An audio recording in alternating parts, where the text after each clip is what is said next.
being brutally honest, coming at you with another video.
Yo, this is CG, Ruthless, the man, the myth, the most brutally honest on the 49ers community. Bow down to the real talk. Bow down to the harsh reality. I'm about to give you some scoop today. So this was a few days ago. This was like during my workday. So this was a comment that I had like months ago. So this was during a stream or something like that, during like one of those little videos I comment on. And the interesting part was Brayden Willis' dad went into my comment and actually agreed with me. And let me give you the receipts of what he said in the comments. If you guys read what he was saying like he thinks his son's going to be the next best damn tight end, which I am going to agree 100%. This is what his dad said. If you look at the thumbnail, it's on there. It's really on the thumbnail because that's what he said in the comment section. I got proof in the pudding. What is up, hoodlum? Yep, you'll be there for the Brayden Willis. But his dad actually commented my comment section like a few days ago. This video was probably like a few months ago. So this video was a few months ago. And I left a comment on one of Grant's videos. And Brayden Willis' dad just slipped in my comments and said he thinks that his son's going to be the next Aaron Hernandez without the trouble or the mental breakdown. I would say he could be. Aaron Hernandez, let's not ignore the fact Aaron Hernandez was exceptionally a damn good tight end, bro. If it wasn't for the issues and off the field crap, I think Aaron Hernandez would be a damn good tight end. If he can be as good as Aaron Hernandez, bro, that's a steal. But I'm gonna read the comment, bro. I'm gonna read his comment because it says on the comment, bro. So I'm gonna have it on my phone. So if you read his comment, it's in between. It says, my son is the future of the tight end position, an Aaron Hernandez type of talent without the character, mental personality flaws. Y'all go get your popcorn and sit back and shut up and enjoy the show my seed is about to prove for y'all. So he's telling me that we all need to get our popcorn ready and sit down and watch his son fucking produce on the field. So when his dad's talking that shit, I love it, bro. This means we got a damn good tight end. Brayden Willis, if you look at training camp, he's caught 6 passes. That's better than George Kittle. That's better than the rest of the tight ends. I don't know who's gonna disagree on that. I think he's gonna be the number 2 tight end. Number 2 tight end. That sounds crazy, right? But if you look at the way he performs in training camp, he's been catching the ball. He's been getting more targets. Like, look at Cameron Latou. Cameron Latou I think he's only caught 3 passes. This guy's only caught 3 passes, and this guy's a 3rd-round draft pick. I said this months ago that this guy was going to be the real deal. And some of you guys were telling me, well, you're an Oklahoma biased Sooner fan. Nobody takes your shit serious. You don't know what you're talking about. I've been hyping this kid since last year. I've been hyping about him. And he's going to be something special. This is exactly what you want on this offense. You want a 2 tight end set. This is going to be like the Gronk and the freaking Aaron Hernandez tight end set, bro. Brayden Willis, he does have skill sets like a Jordan Reed, but I think what his dad's saying, I can picture it now. Aaron Hernandez was a freaking beast, bro. Aaron Hernandez was a mismatch in New England, bro. That dude was so uncovered, man. And what happened from there, it is what it is.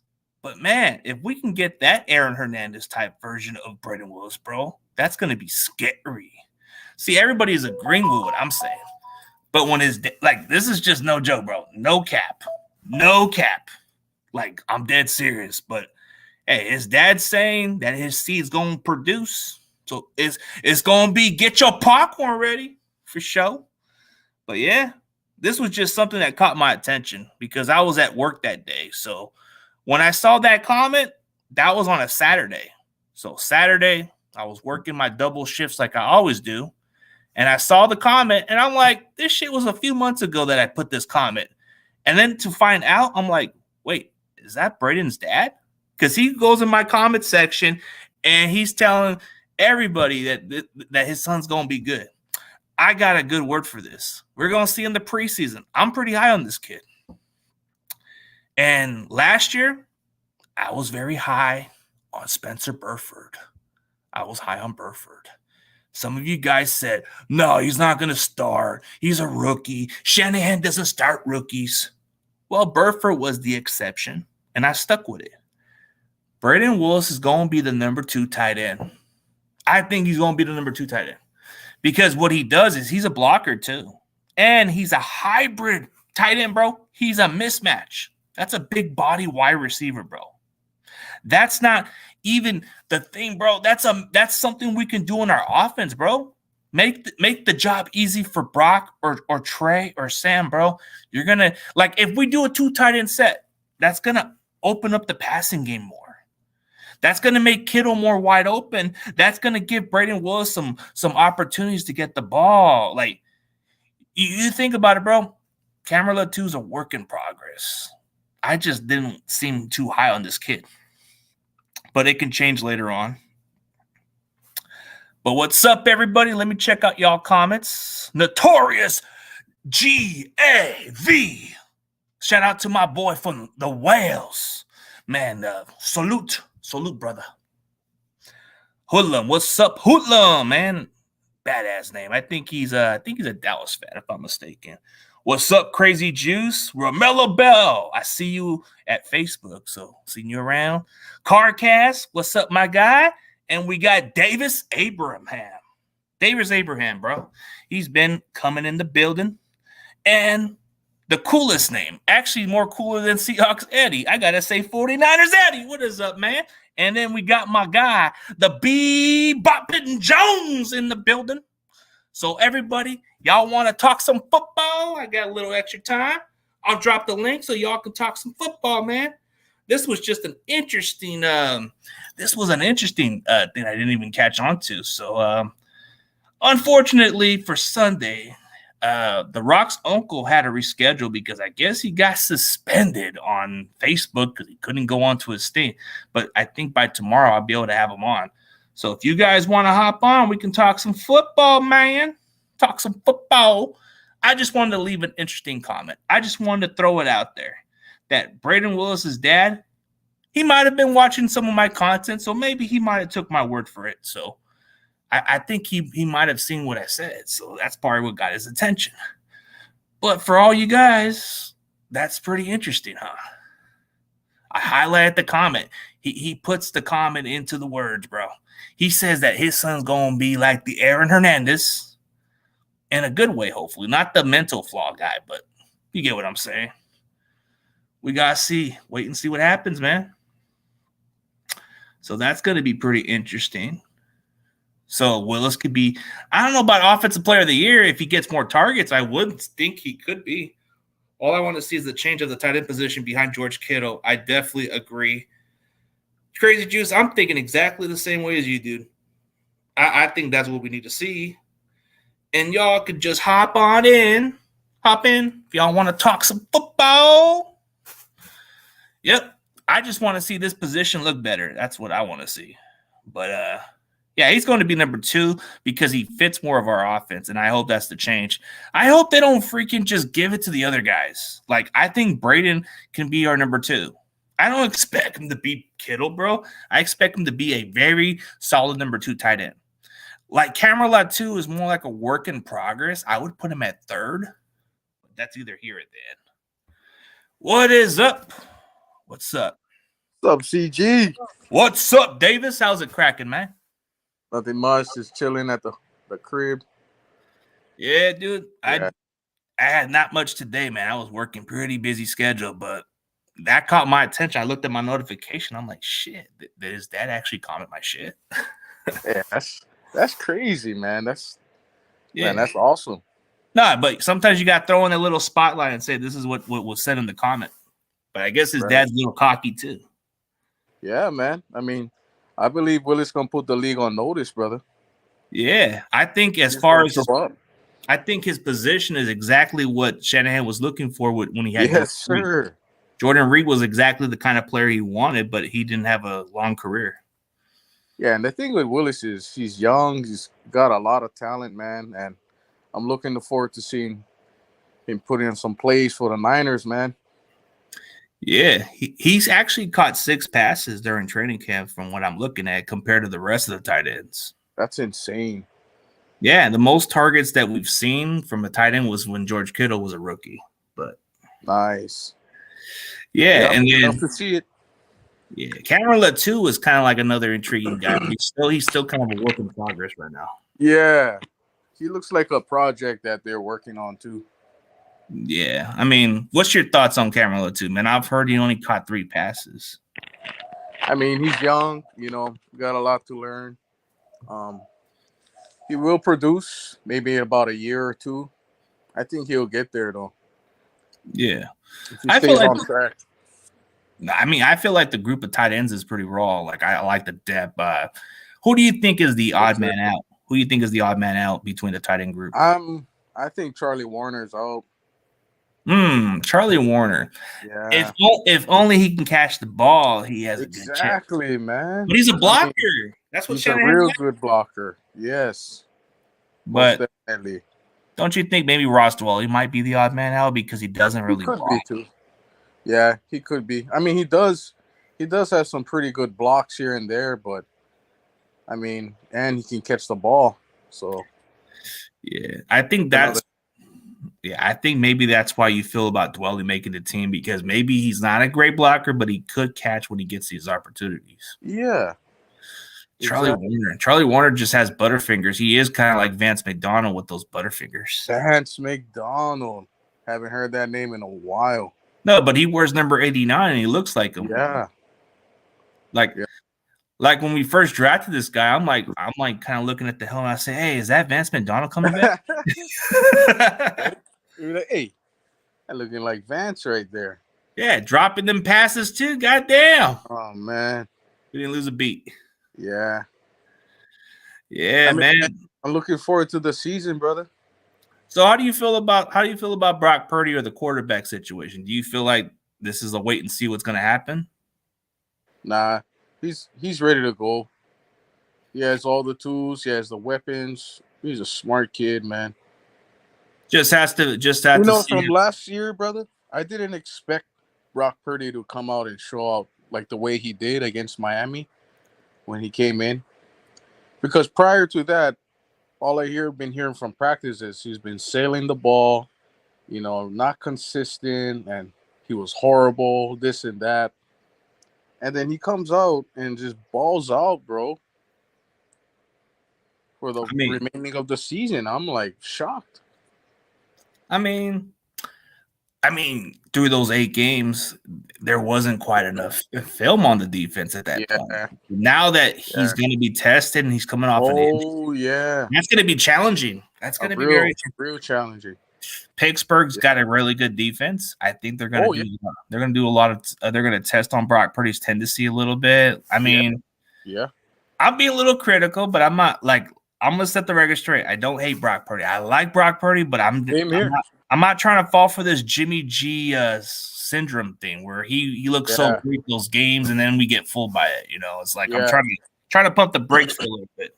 Yeah, I would. To be honest, I would start Trey. I really would, because he needs to play. He really does. Trey does have the upside. It's just the coaches don't seem to want to play him. That's the problem. Yeah, I mean, the kid needs some confidence, and that's what he needs is confidence. Give him the same weapons. Give him the type Yeah. of same offense that Jimmy and Brock played in. Let Yes. him play like that at least. But Yeah. but who are we to judge? In order Yeah. for us to reach that ultimate goal, we need a quarterback like this. But the problem with Kyle Shanahan is his ego, and he doesn't seem to know how to develop quarterbacks. Yeah, but I think Bob Greasy did a terrific job with the quarterbacks in the offseason. I mean, he knows how to develop the quarterbacks, you know, like and all that stuff. And the position is just like it's just when Kyle develops quarterbacks, he is more of a receiver guy. You know what I mean? Like, Yeah. I think you need to give Trey more of an opportunity, but the problem is we don't know what we're getting out of these guys. So it's like Brock Purdy fits the system. That's the difference. But are we giving up on Trey? That's the problem. I don't get it. Yeah. All this media shit's getting annoying. Like I haven't heard anything from all the reporters, bro. From all the people who I get updates in training camps, it's been the other way around. Yeah, it's all about Brock. Yeah, dude, for sure. Hey, I'll definitely appreciate you coming on. I got a different football fan jumping in, bro. But hey, you're more than welcome to hop on in. I'm gonna get this other guy in. Hey, I thank you and appreciate you for having me on the show, brother. Go Niners. Hell yeah, bro. Take it easy, brother. What is going on? We got a Saints fan in the building. What's up, man? What's up? How's it going, man? It's been good. Yeah, man. I think the Saints can be a surprising team this upcoming season with Derek Carr at quarterback. I think it's because you guys have a better defense. I think your offensive weapons are far better than what the Raiders have. So the NFC South is pretty much up for grabs. I think the Saints I would say they're more of a loaded team compared to the rest of the teams. The Falcons are like a team that's rising, but I'm not really sold with their quarterback. Yeah, that's what I've been telling people, right? Because people want to tell me how Derek Carr sucks. If he sucks, then how did he take a team, I think a couple years ago, with his number one receiver being Hunter Renfrow to the playoffs? And people want to say it's against the Chargers, even though their defense was allowing the Chargers to get back in the game. But people want to deny it, and they don't want to acknowledge the fact that Derek Carr's never had a bad season. But that's it. That's their brain. I don't know what to do about that. So. I speak on behalf of what Derek Carr was, like watching him from a side because I went to Fresno State. The guy he turned around a program that wasn't winning. And Derek Carr, to be fair, going to the Raiders is like going to a very dysfunctional franchise. Like, how do you excel with coaching changes and OC changes and not have a top defense to bail you? Like, Derek Carr, I think the Raiders screwed Derek Carr.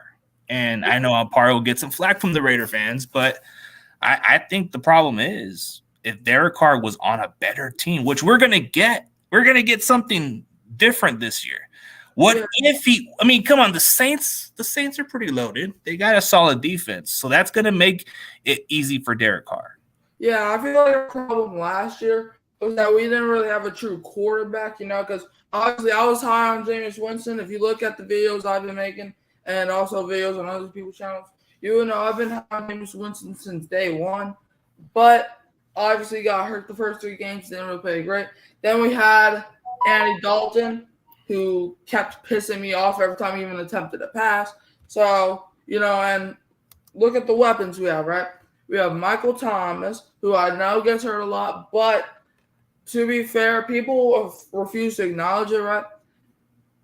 I don't think it's a coincidence that when Jameis Winston got hurt, Michael Thomas left, because 2 years ago when Jameis Winston got hurt against the dumb, scrappy Buccaneers, that's when we realized Michael Thomas was not going to play.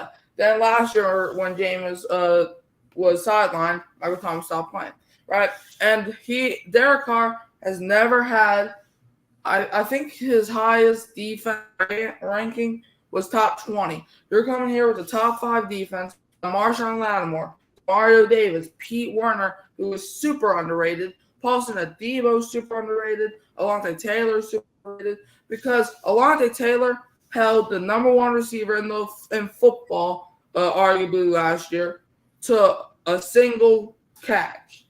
Who do you know can do that, right? And I know Derek Carr was throwing the ball to Adams, right? But we also signed Foster Moreau, and people forgot when we did shut out the Raiders last year, he was the only one making plays, right? So, obviously, he beat cancer, thank God. And obviously, we know Alvin Kamara gets suspended, but if we sign Kareem Hunt, that could be good for us, and we already got Jamal Williams. So, even if we don't get Hunt, I'm not scared. Like, people want to say I'm crazy for thinking that we could make a huge playoff run. I've seen crazier. For example, your 49ers, right? Y'all won 4 games, and next year you're in the Super Bowl. I don't think that's just a coincidence. And I think the Saints, we could do a similar fate. Like, I won't be, like, as long as we at least one playoff win, and I'm good with this season. I mean, Derek Carr, he's never been in a better situation than what he is right now. This division is so weak. Like, Tampa Bay is already falling apart. I mean, Atlanta is like, if they could just have a quarterback, I could see them as very good. I told everybody Tampa was going to suck last year, but they didn't want to believe me. You know? I just think Tampa is sinking down. And Carolina, they're a young team, but they're still a couple years away from competing. If I'm going by the betting money, I got to go with New Orleans because I see the talent, and all I needed was a quarterback that can take them to the playoffs. Because if you look at the last few seasons, if the Saints had anything with quarterback position, they would have easily been in the playoffs. Yeah, definitely. Like Michael Thomas, if he's healthy, which he's been missing a lot of games, but Chris Olave, that dude is so explosive wide receiver. I think I'm telling people he's going to be great. As soon as I heard his name get drafted, I was like, he's going to be our wide receiver of the future. Wide receiver 1, we'll see. I think he can be, but and people want to refuse to acknowledge. We also signed an undrafted rookie receiver last year, Rashid Shaheed, and his debut week 5 versus the Bengals. I remember because I was actually at that game, and I remember watching the man run through the defense, and I was so excited. And Rashid Shaheed, I think this season he's going to have a bigger role in the offense because last year it was like as soon as Jameis Winston got hurt, that's when our season was really over. Because Marshawn Lattimore, and people, the 2017 draft is why we're good right now. Because the 2017 draft might be the best draft in anybody, ever. We got Marshawn Lattimore, right? We got Ryan Ramczyk, and we got lots of great players. And, we got Kamara. And even though he was only suspended 3 games, I am not really worried because, like I said, Jamal Williams, 17 touchdowns. And we brought back Jimmy Graham, and people might be like, he's old. He's still a good red zone target. Juwan Johnson led our team in touchdowns last year. So him progressing will definitely give us the boost. And also Cam Jordan, he's going to retire as Saint. So that's definitely going to help our morale. And I'm just going to say, don't be surprised if the Saints are the Super Bowl champions next year. Well, it just depends on the pieces. It depends on the team. But you guys are going to be – depends on our coaching. Well, I mean, there's quite a few question marks with New Orleans. It's Dennis Allen. Everybody questions his type of play calls, and it could be the downfall of it, or it could be maybe you guys could be better. But I feel like when I've talked to a couple of Saints fans, they've always told me that the issue with this team is Dennis Allen. They don't really like him as a coach. They think he's too unpredictable as a play caller too. And he was only play calling on the defense. He's an amazing defensive coach, but Pete Carmichael, if that guy does a basic run play on a second down one more time, I might scream at everybody. Okay, but see, there's a little flaws there, but I feel like with your team, it could be very competitive at this point.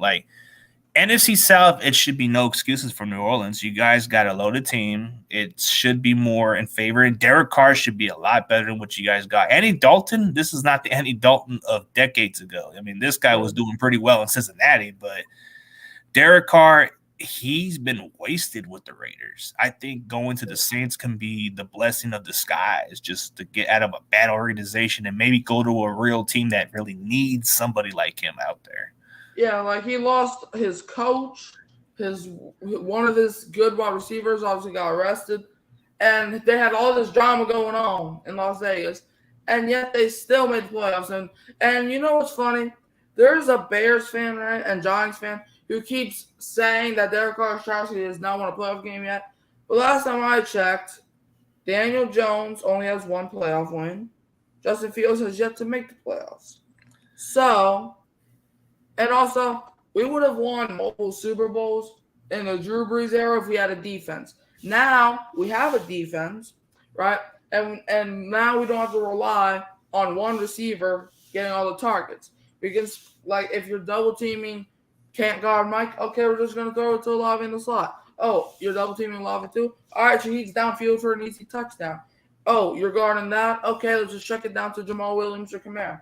Like, I'm just saying, people, this is not your real Saints. Last year, if you were told them that you were a Saints fan, they would have probably laughed until time expired. But, you know, I feel like this team, you know, I have all the confidence in the world. You know, Tyrann Mathieu is second year in gold. And, you know, our jerseys are amazing. So hopefully that means, hopefully if we look good, we play good. And, you know, Derek Carr, I won't be surprised if he goes off for like 36, 38 touchdowns, maybe even 40 touchdowns, knowing the weapons. Yeah, I mean, it's better supporting weapon cast he has. And I can't say too much about those guys because, you know, I'm cool with them. I don't try to get in between the beef with everybody else. But I really do respect Michael at times, but I kind of disagree with his Bears. I don't think they're going anywhere this year. Justin Fields he's just not a quarterback. He's more like Marcus Mariota. Like, I don't know. It's just I don't feel like the Bears are maybe a year away from being competitive. Yeah, do try to threat me. No, but you touch me, that's a 911 phone call. And second of all, your team, in fact, we play you week 9. If we beat you week 9, I don't want to hear your dirty mouth ever again. Okay? No, I mean, the Bears can be competitive by next year. I just have them maybe like winning 7 or 8 games. I just don't see them as that team to win. I can see between the Vikings and Lions winning the North. The Packers may take a step down, but the Giants could be the wild card team. They could be a wild card team. But I don't think they're going anywhere with Daniel Jones. Daniel Jones is not that. I mean, Daniel Jones had one great year, his rookie season. That's it. He has never done. But now he's got weapons. Maybe he can go back to the same form. But the NFC East is pretty tough. And I don't know if the Eagles are going to repeat. I don't know. Dallas might be good. But the Giants, I could see them make a little leap, but I don't see it like a team that scares everybody. You know, like Daniel Jones is just going to do what he does. And depending on Saquon Barkley and the rest of that team, they're still another year away from being very good. But I wouldn't rule them out making the playoffs because I think they are pretty promising because of that coach. But for the Bears, they're like another year away. Like I think they can be good and whiffing next year. Yeah, people want to bring up the rushing stats. Y'all do realize that it says quarterback, and that means that you have to throw a ball. And I said this earlier, right? Getting DJ Moore could be good for your team, right? But it's like getting a shiny new Tesla just for it to explode in an hour. What's the point of if Justin Fields is just going to underthrow? Like, I will admit, he did have an impressive season last year. But people want to say, somebody told me, right, that stats don't matter if you don't win. And the funny part is, this dude is acting like he's coming off of a playoff appearance. They won 3 games and were the worst team in the league. Like I ain't trying to get personal with you, but your team, like the Bears. I don't hate the Bears. Some of the fans get on my nerves because they don't know what they're talking about. Because a guy like me, if you've seen any of my videos, I only bring up facts. I don't bring up opinion, like saying a quarterback is better than this quarterback and just leaving it at that. Because people have been telling me Johnny Man's better than Derek Carr. And I asked them, what's your facts or what's your proof behind that? He's quiet. He has not responded in the last 3 days because the man does not have the facts. But unlike, if you saw a few videos ago, I literally went down year by year, and Derek Carr only had under 2,000 or under 3,000 yards once. He had over 30 touchdowns once, under 20 touchdowns once, and his highest interception total is 14, and that's because he did not have no weapons. And somebody even asked or said, or because when I said Daniel Jones had 15 touchdowns, they were like, "Oh, but he was throwing to mailmen and stuff." Who was Derek Carr throwing the ball to? Darren Waller, the man got hurt.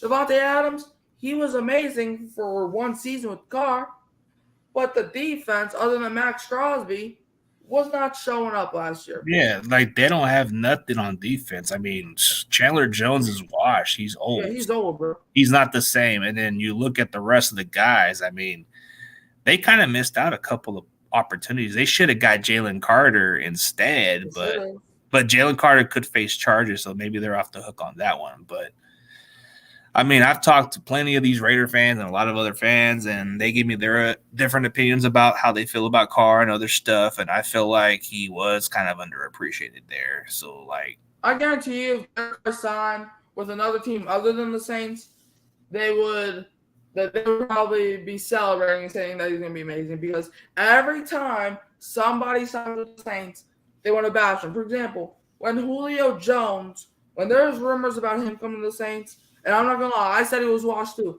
but a lot of people were like, he's washed. But when he signed to Tampa, he's like, amazing fit. Like, what?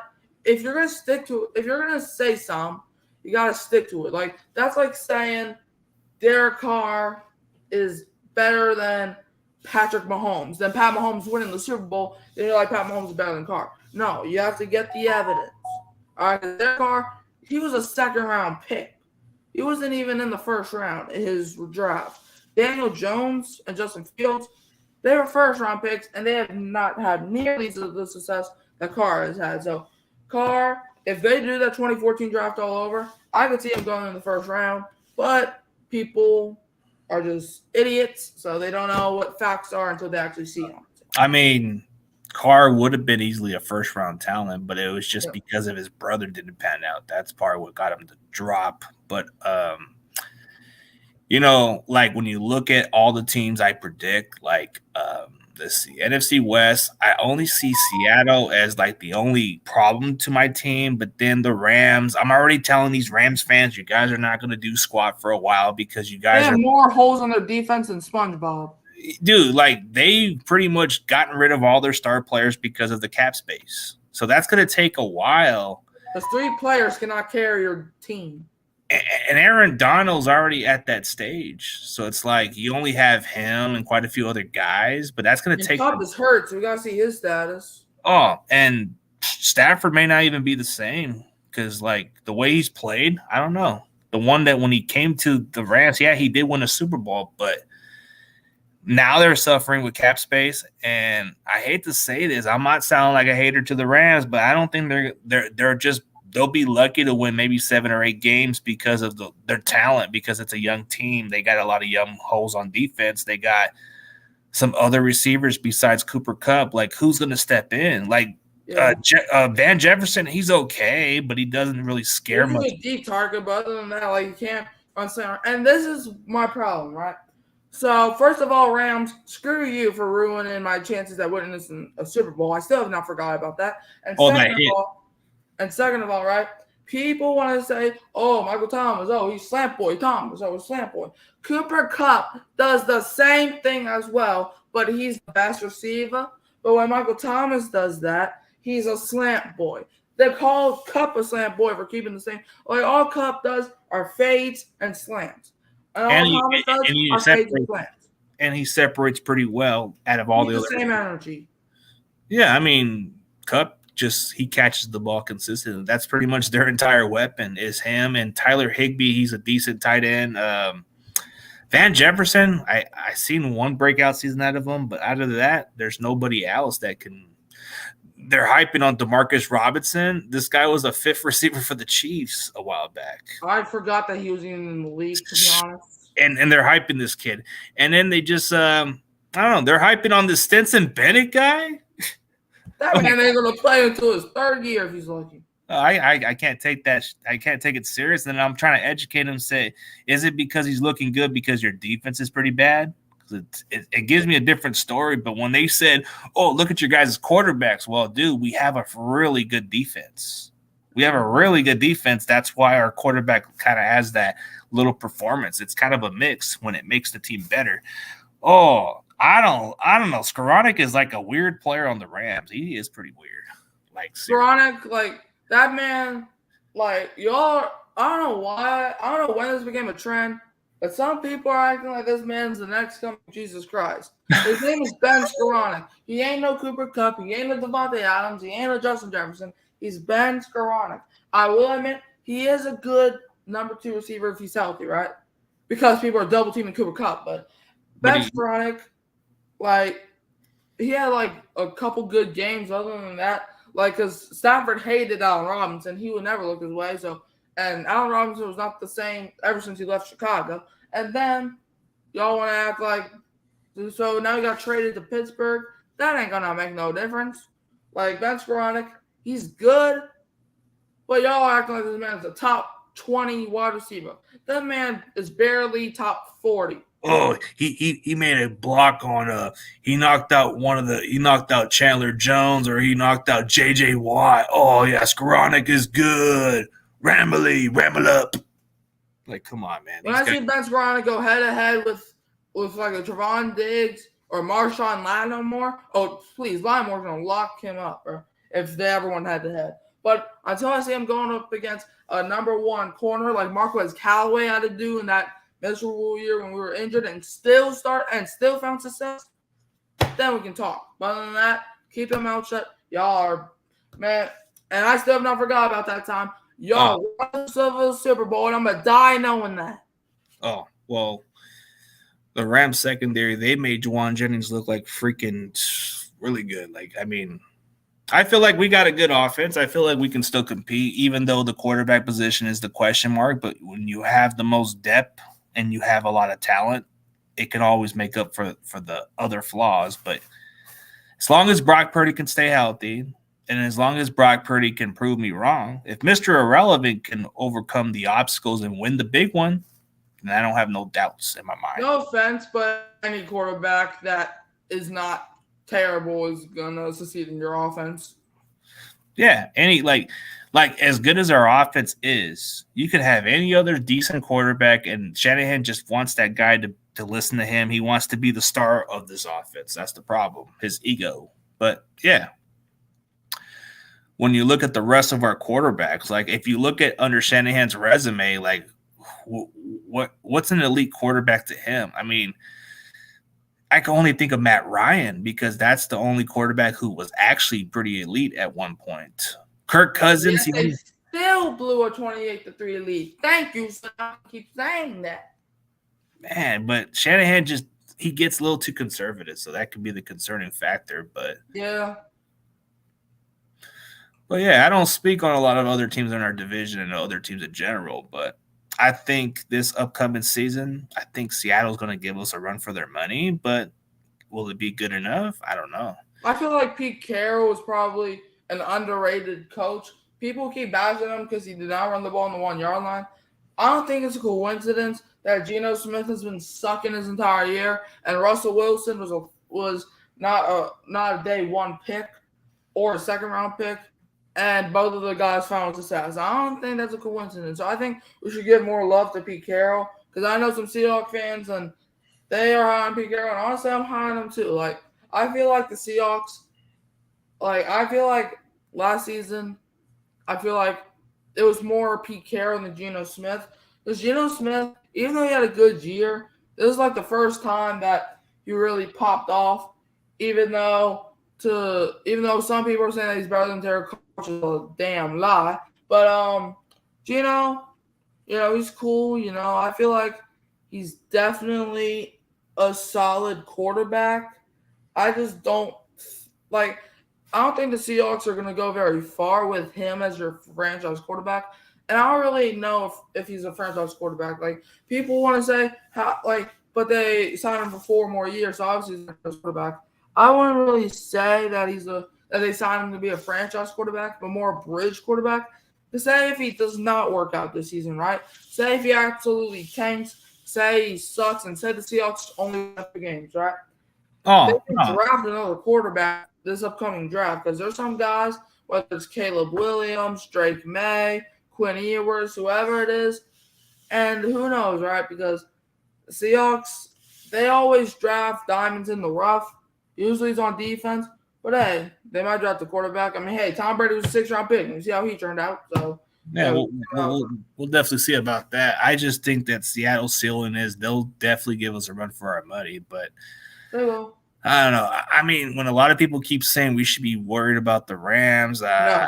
I don't know about the Rams. I mean, all I see from the Rams is brooms. We keep sweeping them every damn year. So I don't The Rams are like the Falcons, man, because we keep sweeping them. We go like sweep and sweep. That's all I see. Yeah, you guys beat us a couple years ago in the championship. It happened out of the ordinary. I still hate that year because, sorry if this might be offensive, but if y'all would have lost, we would have been in the playoffs. And then they had a blow 17-point lead. I remember probably destroying half this damn. Oh yeah, the Rams. Oh yeah, you guys were. See, that's what really made it so interesting because you guys were very close to making the playoffs that year, and all we had to do was. Winston does not get hurt. We're a playoff team. Oh, dude. So we were down by that many points, bro. 17 points in that game, and you guys had it all sealed in, bro. And you guys were just hoping. Destroying the Falcons. We kept kicking them. Pausing the Debo kept making his son, and then they transfer the Rams game. It goes to overtime. The 49ers go down the field and get a field goal, and then Matt Stafford purposely just throws the game because they knew if we would have been in the playoffs, if it wasn't for the Rams. Yeah, I think the Rams blew that game for you guys because all they had to do was beat us, and then you guys would get in. So that's what it could have been, but. Because they also beat y'all in the NFC Championship game. I don't think that's a coincidence. It just seemed kind of weird how the ending was because Tampa Bay won at Tampa, and then the Rams won in L.A. And you know the sad part is nobody in L.A. cares about the Rams. They don't. Like, if you saw the Super Bowl parade, there wasn't that many Rams fans. There was actually Raider fans dressing up like Rams fans at the parade. That's fake. Right.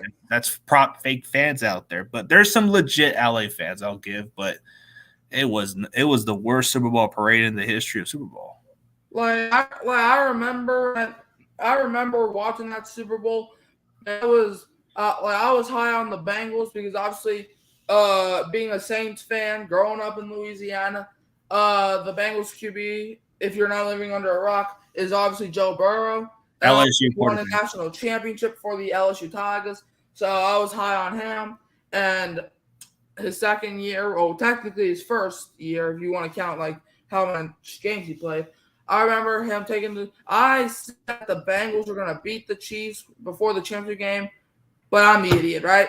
What happened? And then the Super Bowl, I remember I made a bet with myself, right? I said if the Bengals win the Super Bowl versus the godforsaken Rams, I would literally go outside and just pour a Coke bottle on my head. That's how much I was a Bengals fan that postseason run. And then I remember Zach Taylor being a dummy. And then obviously Eli Apple, screw you by the way, got a Cooper Kupp. And then Aaron Donald made a play even though the Bengals had nobody on the offensive line. And yet the Rams acted like they beat them by 30 points, which y'all should have done since the Bengals only had Joe Burrow and Jamar Chase and Joe Mixon. And then there are receivers, but they did not have an offensive line. And then they want to complain how Jalen Ramsey got his face mask tugged.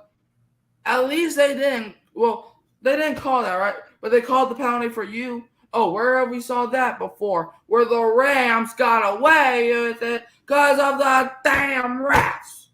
Yeah, it is what it is. I mean, these weird calls and all that 2018 stuff. will be a memory for a lifetime. And Rams, if I haven't said this for the 50th time, screw you. I could have finished the Super Bowl. Name a team that's only scored 3 points in the Super Bowl. The Rams. Exactly. You should have just let us win if you were going to do that. We would have beat the Patriots. We were not losing to no Patriots that year. Drew Brees had probably one of the best seasons of his career, while Jared Goff was getting carried by Todd Gurley and guys like that. Oh, and dude. Also, I'm also high on this, right? Drew Brees should have had a couple MVPs, right? He was better than Peyton Manning that year. But since they were 14-0 and we were 13-0, obviously you're gonna give it to the 14-0 guy. We were better than him, and I'm saying this as a Peyton Manning fan. I love Peyton Manning, but Drew Brees is better than him that year. 2018, you can make an argument that he should have won the MVP, and maybe around 2013, or maybe like around like one of his prime years, like in the mid 2010s, make an argument for MVP. That he joined the Saints, you can make an argument for MVP, but no, because they know that if they give the Saints player the MVP, the world's gonna end. I mean, it was different type of argument years and like different seasons where they could have been the other way around. I mean, this is either here or then. Speaking of LSU, there's this running back we just drafted a while back and. Ty Davis Price, I don't know. He's kind of had like a really good offseason for what I'm hearing. I remember fumbling the ball against Alabama when he fumbled the ball against Alabama. We would have won that game if it wasn't for you. I could have taunted Alabama. But it's all right. We got them last year, man. And Alabama fans, the dynasty's over, man. I remember getting that 2-point conversion, man. I was the happiest man on earth. Yeah, for sure. Hey, I guess I have another show guest coming back in. Hey, definitely appreciate your time, bro. And hey, hopefully we can see the Niners and Saints in the NFC Championship game. Oh, that would just be a fun game. Just going back and forth, punch that game. Punch. It's one of great defense against a great offense, against a great defense, against a great offense. Man, that would be the best NFC Championship game ever. I think that's possible because I think it's going to be a different year. Everybody's talking about the NFC is wide open, right? Like. Because I don't know. I can name contenders in the NFC on probably one hand. Eagles, 49ers, Saints, and that's probably it. And Cowboys if they can actually play their best. And Cowboys, they're always cocky for no reason, man. They're gonna make the divisional round. They're gonna be like, we're gonna win. We're gonna go to the Super Bowl, and then they're gonna probably lose on some. Anytime I hear that from my mother, she don't say a word after that. Like it's the other way around. So it's like anytime my family talks about the Super Bowl, as they're Cowboy fans, so I got to deal with those people every time. I feel bad for your familyhood. Yeah, it's kind of fun when I see the team lose and I kind of say, "Hey, we're them boys." Yeah. But hey, have a good one, bro. And good luck on your team season. Hopefully, we could definitely see you guys in the playoffs. Pray to God. Yeah, man. Have a good one, brother. All right, I'm out. We got my boy, the Corona. Oh, what's up, man? What's up, man? Nothing much. Just waiting for the season. Yeah, waiting for the season. I had to get the Brayden Willis receipt from his dad in the comment section, so I got bored. Oh, hell yeah. Yeah. Yep. So what are you talking about? Nah, I was just talking football randomly to another fan. He's a Saints fan, and I think this could be the sleeper team this upcoming season because I think all they needed was a quarterback. Yeah, they do, and I think the Saints will win the division. Can you hear me all right? Because I got my earbuds. Oh yeah. Okay. I think the Saints will win the division, and I don't know how far they will make it to the playoffs, but yeah, we'll see. It's got some hype written all over it. Like it's got potential. Like if you think about the NFC Championship game for this upcoming season, it can go down to Levi's, and Derek Carr wants his revenge toward the He wants to go to Vegas to shove it to the Raiders, right? Oh yeah, for sure. The obstacle is to go to Levi's. That's going to be the obstacle for Derek Carr is to come to Levi's and try to get to that triple. Yeah, he should, but I don't know if he's gonna come though. We'll definitely see about that. But yeah, there's different predictions of what I see. Like it could either be, we'll see. There's got to be different obstacles for other teams, but Detroit Lions is a sleeper team that I probably don't want to sleep on, but we've seen the Kool-Aid. The Vikings, if their defense is good, they can be really good. Seattle, they've always kind of been playing really hard under Pete Carroll, so it's kind of hard to doubt them. Yeah, exactly. I think as far as the Philadelphia Eagles, are the Eagles going to remain the same? Are they going to remain the same, which is yet to be determined? Nah, I don't think so because they lost a lot of players and they lost a lot of coaching. So and they got a tougher schedule this year. So who do you think wins the East? Do you think Dallas or the Giants?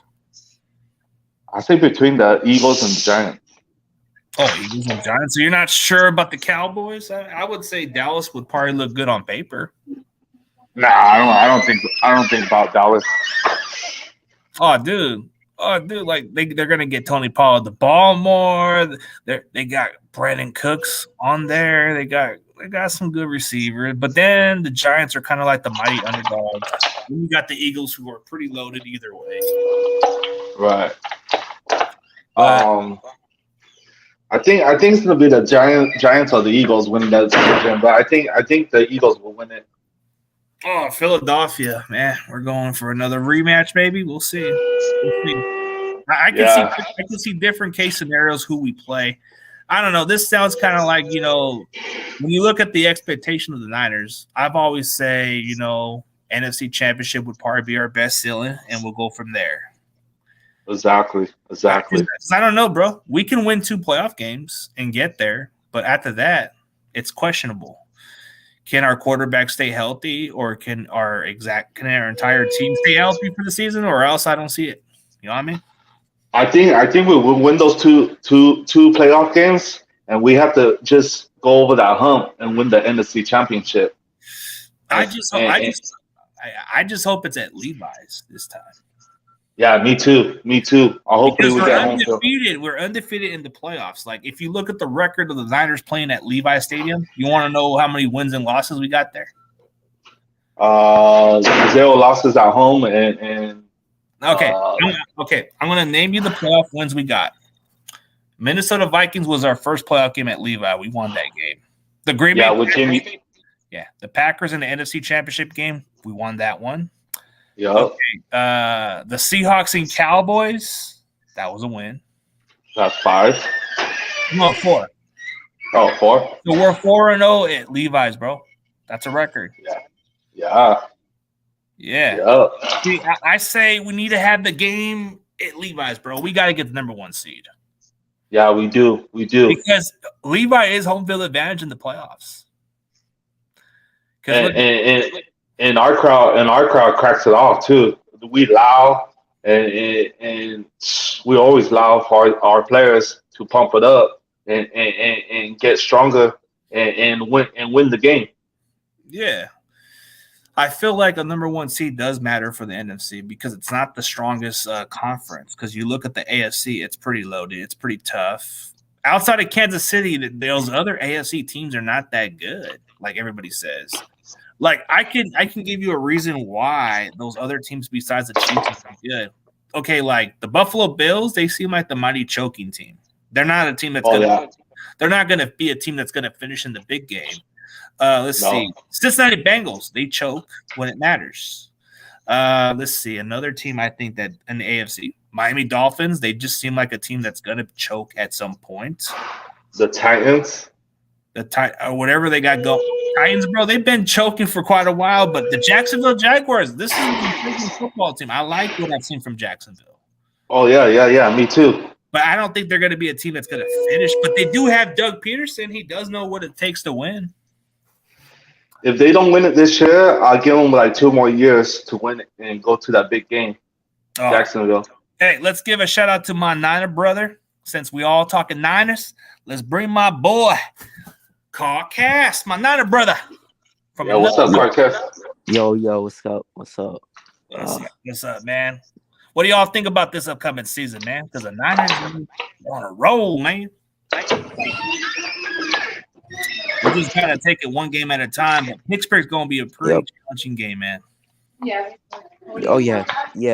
They have a really good defense. It's going to be a low-scoring game, I think. Am I being too harsh on Brock a little bit, or am I kind of being too realistic about it? I think you're telling the truth. I mean, it's 8 games and it's his rookie year, and no team had film on the kid, so I don't know. But I guess I'm a victim of the Jimmy G syndrome a little bit. right. All right, take it easy, Mikey Saints. Have a good one. Enjoy, brother. All right, man. Nah, but yeah, dude. Dude, I don't know what I have to do. I'm not here to please all the other fans, bro. I'm not here to please the Niner fans, but I'm not sold on Brock Purdy yet. And to prove a point that I don't hate Brock, bro, I actually interviewed his coach, so I can get a better understanding of what he's all about. Does that make me a hater of Brock? No. I'm just doing what I do. I criticize. Maybe he proves me wrong. Maybe he wins the damn thing for once. Right. And I mean, he won 9 games last year, including the playoffs. He won 9 in a row, but I mean, it's one season, man. Like, I get it. It was a Cinderella story. Actually 7 in a row, because you include the 5 games he won in the regular season and the 2 playoff games, and then the 8th one was when he got injured. Oh, right. Yep. Yeah, I mean, he looked untouchable. Like, it's still a small game sample size. And it's not like he was carrying the entire team. He had the weapons that Trey Lance didn't when he started. Remember Jimmy G in those 5-game stretch? Was he untouchable? Right. He was untouchable. Remember that? And then Kyle Shanahan's like this, our starting quarterback, and then look what happened after that. Dude, that's what I'm trying to say. I don't want to fall for this shit again. And ACL. Yep. And these Purdy fans are kind of saying, "Oh, if you don't support Purdy, you're not a real Niners fan." Like, dude, what do I got to do? I don't need to prove shit. Yeah, exactly. Like, give this kid a chance, man. Like, what is he like? I want to see what he can do, but I'm not saying that I'm a fan. I want to see the kid actually do better. I mean, if I come from the old school mentality, bro, a lot of this young generation Niners fans don't understand, bro. I don't care about second place. I don't care about participation trophies, bro. That's for losers. The Super Bowl is number 1. So if you don't win the Super Bowl, you don't mean nothing. We've been living under a rock for almost 30 damn years. 25 years. No, 30, like 29 years. Yeah. But what's kind of like really frustrating as a fan, bro, is that why is our fan base so happy what we are, bro? Like, I'd rather win a Super Bowl first. I can care less if we suck for the next decade. If we win one, who cares? Right. Yeah. You get a 6th Super Bowl. Let me ask you guys a question. Would you rather keep contending for the next decade and not win a ring, or would you rather go all in and suck for the next couple of years? Just go all in. Go all in and win one, right? So you win that Super Bowl, and then you suck for the next few years, but you build yourself a foundation lately. But I don't want to be like the Rams try and buy a ring and suck for a couple of years. Well, that works. That's the motto. You have to go all in, bro. Like, you're not going to get every opportunity. Look at the Buccaneers. Okay, the Denver Broncos, they haven't done nothing for almost a decade, but they went all in. Yeah, they did. Success isn't going to last too long. If you capitalize and win the damn thing, that's all that matters. Exactly. Because you could be contending for the next decade, but if you don't win a ring, nobody cares. They're only going to remember the team that actually contended for the last couple of years and actually capitalized. Like, they're going to remember the Buccaneers with Tom Brady more than they're going to remember the teams like the Niners who's been contending for decades. Who are they going to remember the most? Tampa Bay actually capitalized those last 3 years with Brady. Yeah, with Tom Brady. So they capitalized with that. So that's memorable. They still got a ring out of it. The Rams. Go ahead. The Rams, despite how I feel about them, they're going to remember that team winning one because they actually did something out of the ordinary. But you look at the rest. Because they went all in. Nobody in the league cares about Dak Prescott and the Cowboys because they haven't done squat. Nobody cares about the Minnesota Vikings with Kirk Cousins. They ain't done squat. Nobody cares about the Niners because we haven't done a damn thing yet.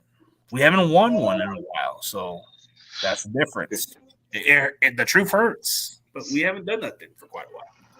I think this is our year. I hope. What I really want is to win it all this year and win it again. Back to back. Isn't there the so we if I would think winning in Vegas would be nice, but we'll see. But Levi's is going to be the 2026 Super Bowl. Oh, wait for that one. Actually, if we can win 2 out of those 3 years, that'd be nice. But we got to take it one game at a time. Win it this year and wait, and we win it in 2026. Oh, man, dude. Then that means we got to tank for another draft spot. God damn. Dude. Okay. We're all in for that. We're all in for that Kool-Aid train. All right. But we got Christian McCaffrey for the next few years. Now, like, Bosa's going to get a big contract, so we got to capitalize. Starting at YouTube. Quarterbacks are on rookie contracts. We got to capitalize. The window's going to start closing if we don't win. Exactly. Because once we pay that quarterback the money, we're screwed. Yep. And we've been going on the dollar store shit for a while, so that's probably going to stick into that trend. 99-cent store. Don't you hate going over there? No, my wife loves going to the 99-cent store. It's good sometimes when you want to get some good stuff over there, like good cheap ass food over there. I mean, not cheap ass, like stuff. Yeah. But who wants to go to that cent store for those prices, bro? Would you rather just go to something bigger, like places? They're not 99-cent store no more. It's $1.50 now. $1.50. It's not even $1.50. Nope. Yeah, what's going on, man? Is everybody getting too loud? I'm at the doctor's office right now. Okay, that's cool. So you're just checking in. Hey, you got that rag, homie. Rag. Oh, you know it. You went to the gym? No. My wife has a doctor appointment. Okay. Yeah. Well, we went for an hour, man, but I know you probably went out there, man. But we'll catch up with another day, man. Okay. All right, for sure, man. Maybe we'll do a round check another week or something. Give it some time, and then I'll. We don't want to do Mondays because Mondays kind of gets in the way with the primetime football. Right. We might need to change a different day. Maybe Tuesday, Wednesday. Something. We'll see. Yeah. All right, man. Take it easy. All right, man. I'm gonna end it. Yeah, you too, man. All right, go Niners. And like always, F around. F the Ram. Okay. See you there, brother. Yeah. See you later. Let's punish them, guys. We gotta get people down and kick them, man. Get the motor going. Let's get the motor going. Draw. It's clean, man.